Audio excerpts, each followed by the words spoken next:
As Donald Trump worked feverishly in the 2020 election to overturn the results of the presidential election, over 60 courts ruled against him. But what if the courts didn't have final say in the matter? A case is being heard by the Supreme Court next term that could put the final say in election disputes with state legislatures. Tom Rogers is writing about this in his new piece for Newsweek. He is editor-at-large at Newsweek and a CNBC founder and contributor, and also a member of Keep Our Republic, an organization dedicated to preserving democracy. Also with us, State Attorney for Palm Beach County, Florida, Dave Aronberg. It's really good to have you both about this important topic, because this is about the future of our republic. Tom, I'll read from your new piece. It's entitled "The Worst Supreme Court Decision Is Yet to Come." Really? Oh, Lord. In it, you write, quote, "A potentially new path has been opened to allow the big lie crowd to steal the next presidential election.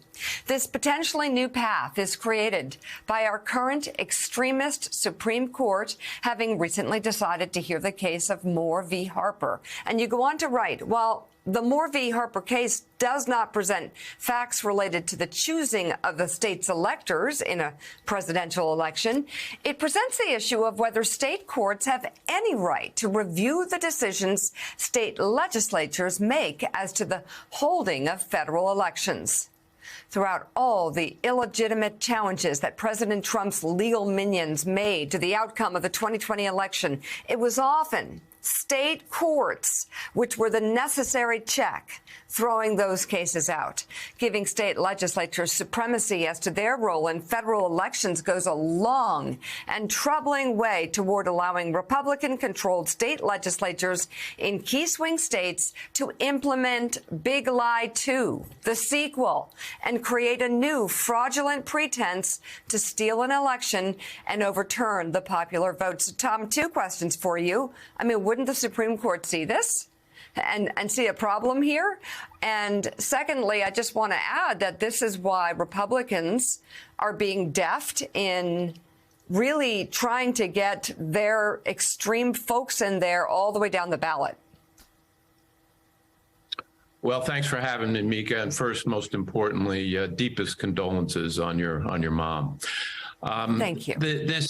This issue is really something that frames the independent state legislature doctrine, at which, as the piece says, is all about taking away any possibility for reviewing what a state legislature does when it comes to handling federal elections. This was just a right-wing fringe theory until recently, but we've had 4 Supreme Court justices already voice some support for this notion, and there's a real possibility getting a 5th, given the Supreme Court, a 5th vote, is going to happen.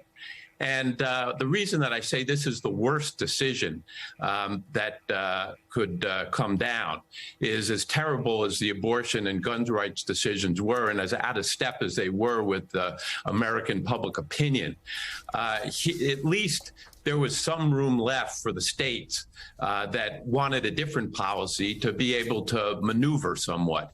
Here you have the possibility of a few swing states in control of, with Republican control of their state legislatures, being able to destroy democracy for every state, for the entire country.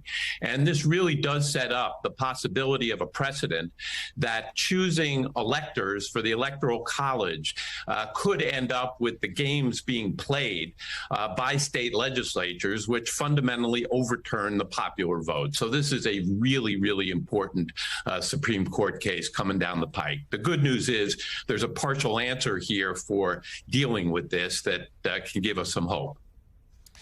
Hey, Dave, it's Jonathan. Obviously, this here is a ramification of the big lie. And I'll note my book certainly dives into this effort by Republicans in the states to talk about these, to just block these legal avenues. So I was hoping you could give us a sense here. First of all, we know that the Senate has the Electoral Count Act they're considering, which should they believe can hopefully safeguard at least that end of the process.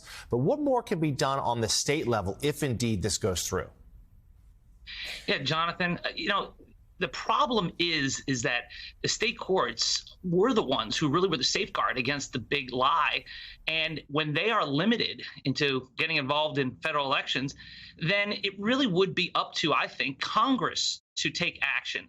And the way for Congress to take action is to pass a John Lewis Voting Rights Act. And the way to pass a John Lewis Voting Rights Act is to do away with the filibuster. Problem is, you need 2 more votes in the Senate to do so. So the Democrats would have to somehow get 2 more votes in the Senate and hold on to the House in the midterm. So this gets into a political discussion because right now, as Tom said, yeah, there are 4 votes on the Supreme Court that have expressed support for this radical doctrine in the past. All it takes is 1 more, and then it would be Katie bar the door. And so, yes, you want to get at least maybe some legislation passed at the federal level to undo this, or at least change the state legislatures around the country, but I think that's a harder task. Now, one thing that's good news, as you guys have been reporting, is that the Republicans seem to want to snatch defeat from the jaws of victory. I mean, the historical trends would say that they should gain seats in the midterm elections when the Democrats control the White House. But we'll see what happens. I mean, the Republicans are trying to lose this elections, and they're putting up these radical candidates who probably would like such an extremist legal theory as this one. All right, Tom Rogers, thank you very much. We'll be reading the new piece for Newsweek. And State Attorney for Palm Beach County, Florida, Dave Aronberg, thank you as well.